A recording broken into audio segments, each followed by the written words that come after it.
भारत और चीन के बीच में आए दिन सीमा को लेकर के विवाद बढ़ता है। परंतु हैरानी की बात है कि इसमें कोई शस्त्रों का प्रयोग नहीं होता है, जैसा कि पाकिस्तान के साथ एलओसी में होता है।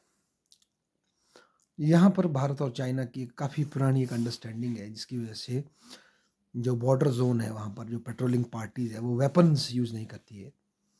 हाँ, उसकी जगह क्लब्स या स्टोन्स या इस तरह के पुराने फिज़िकल कन्फ्रंटेशन को अंजाम दिया जाता है कई बार।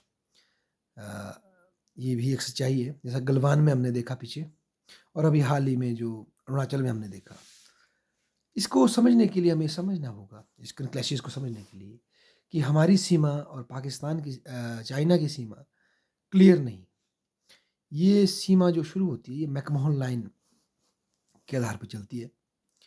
हालाँकि चाइना मैकमोहन लाइन को स्वीकार नहीं करता, उसके पीछे वो अपने ऐतिहासिक कारण देता है।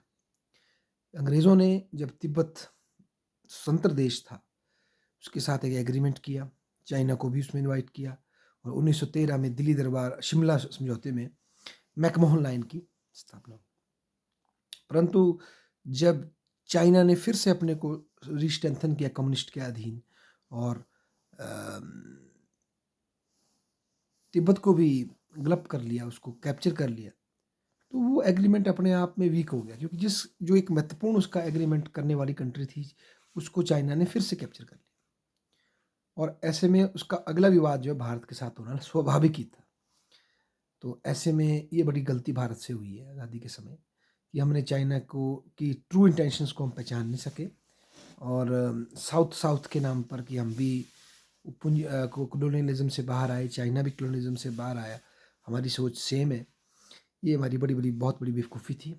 हम इसको समझ नहीं पाए और चाइना अपनी जो पुरानी एक अपने को महान बनाने की जो उसकी सोच थी और अपने जो एक समय तक उसका कब्ज़ा था, जहाँ तक उसका साम्राज्य था, उसको पुनः प्राप्त करने की जो रिवांचिस्ट जो सोच चाइना की थी, वो उस पे चल रहा था और उन्होंने फिर सिक्किम को इसको अपने तिब्बत को कैप्चर किया और उसके पश्चात भारत को भी ये आदेश दिया कि भाई देखिए, जो बाउंड्री आप कह रहे हैं नेहरू जी हमारे साथ है, ये हम नहीं मानते, ये अंग्रेज़ों ने दी है, इसको फिर से बनाया जाएगा।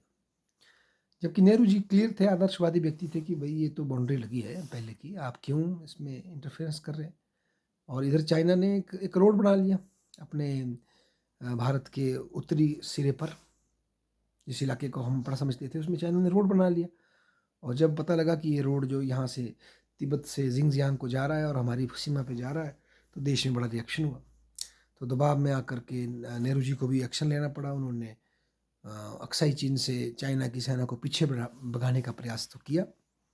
हमारी सेना को आगे बढ़ने का आदेश दिया गया। पर क्योंकि उसमें बॉर्डर उतने क्लियर आज तो फिर भी थोड़े क्लियर है, पहले बहुत बिल्कुल क्लियर नहीं थे। ना इस तरह की फैसिलिटीज़ थी, ना मैप्स थे ऑनलाइन, तो हमारी सेना थोड़ी आगे बढ़ गई।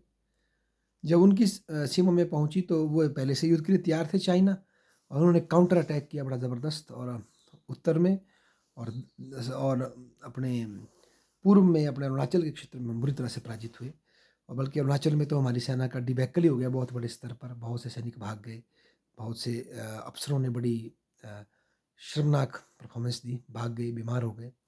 कुछ लोग लड़े, जिन्होंने जहाँ रेज़िस्टेंस हुआ वहाँ गर्व की बात है हमारे लिए, वो लड़ाई हुई है। तो इस तरह की स्थिति हो गई पर चाइना ने फिर कोल्ड वॉर के प्रेशर में आकर के अपनी टैक्टिक्स के हिसाब से अरुणाचल का जो इलाका जीता था वो वापस कर दिया। पर अक्साई चीन का जो कश्मीर के साथ का जो इलाका है वो उसने वापस हमें लद्दाख के साथ का वापस नहीं किया। तो तब से लेकर आज तक हमारे बीच में ये झगड़ा चला है। बीच-बीच में चाइना की सेनाएँ आती हैं और अपनी सलामी स्लाइसिंग की जो उनकी पॉलिसी है, ये कुछ इलाका दबा देंगी फिर उसके आगे आगे बढ़ेंगी, धीरे-धीरे ग्रेजुअली इस तरह से कब्ज़ा करने की जो उनकी योजना है, जिसको कई लोग सलामी स्लाइसिंग कहते हैं या उस पे आगे बढ़ती है। हालाँकि कई बार हमारी बड़ी खतरनाक कन्फ्रंटेशन हुई है, चाहे नाथुला में हुई हो, भयावह कन्फ्रंटेशन हुई है और अब भारत भी मेक श्योर कर रहा है कि ऐसा ना हो। और ऊपर से चाइना ने अपने तिब्बत के इलाके में इंफ्रास्ट्रक्चर को डेवलप करना शुरू कर दिया है, अच्छी रोड बनानी शुरू कर दी है, तिब्बत को डेवलप करना शुरू कर दिया है, हमारे बॉर्डर पर अच्छे गाँव बनाने शुरू कर दिए हैं। क्योंकि भारत में एक सोच प्रेवलेंट थी कि अगर हमने अपने बॉर्डर इलाके को डेवलप किया तो ये चाइना के लिए ईज़ी हो जाएगा भारत आना। एक ऐसी नेगेटिव सोच हमारे अंदर व्याप्त थी बहुत सालों तक, पर अब हम उसको टैकल कर रहे हैं। कई सालों के चिंतन के बाद अब ये पाया गया कि हमें अपने बॉर्डर एरियाज़ को डेवलप करना होगा। वहाँ अच्छी रोड, अच्छी टनल्स, अच्छे एयर स्ट्रिप्स हमें बनाने होंगे, ताकि युद्ध के समय भी वो हमारे काम आएँगे और वहाँ के जो हमारे निवासी निवास कर रहे हैं, वो भी और बहादुरी के साथ और शिद्दत के साथ हमारे साथ जुड़ सकते हैं, अपने देश के प्रति समर्पित रह सकते हैं। तो अपने एरिया को डेवलप करना हमें पड़ेगा। ये अब हम रियलाइज़ कर रहे हैं और कर भी रहे हैं बड़ी सी तीव्र गति से नॉर्थ ईस्ट में, और ऊपर हिमाचल की बॉर्डर पर, उत्तराखंड के बॉर्डर पर, और अपने लद्दाख में। भारत बड़ी तीव्र गति से अब अपने बॉर्डर के इंफ्रास्ट्रक्चर को डेवलप कर रहा है, टूरिज़्म को भी वहाँ डेवलप करने की कोशिश कर रहा है, ताकि हम अपनी कैपेबिलिटी को बढ़ा सकें। हालाँकि तिब्बत की हाइट बहुत ऊँची है, और चाइना कोई ऐसा बड़ा जहाज़ वहाँ से ला नहीं सकता, उसकी उसकी इतनी गति नहीं होगी, क्योंकि हाइट बहुत ऊपर है। हमारे पास जो एयर स्ट्रिप्स है वो नीचे है, और हमारे जहाज़ों की गति ज़्यादा होगी, कुछ एडवांटेज हमें इसमें है एज़ कम्पेयर टू चाइना। और भारत अब अपनी मिलिट्री का मॉडर्नाइज़ेशन भी कर रहा है, चाइना तो कर ही रहा है, हम भी कर रहे हैं।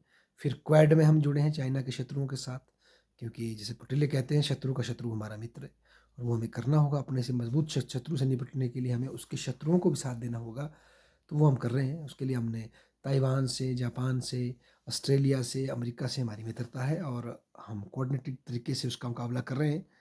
तो ये चाइना भी जानता है, और इसे चाइना ने बहुत समय तक पाकिस्तान को भी हमारे खिलाफ खड़ा किया। हालाँकि अब पाकिस्तान की आर्थिक स्थिति काफ़ी दयनीय हो चुकी है, और कुछ समय में शायद पाकिस्तान इस स्थिति में न रहे कि वो चाइना का साथ निभा सके। तो ये भी एक सच्चाई है, और ये ज़रूरी है कि हमारे सैनिक भी अपनी सीमा की रक्षा करें, और हम बहुत तीव्र गति से अपने बॉर्डर इंफ्रास्ट्रक्चर को डेवलप करें।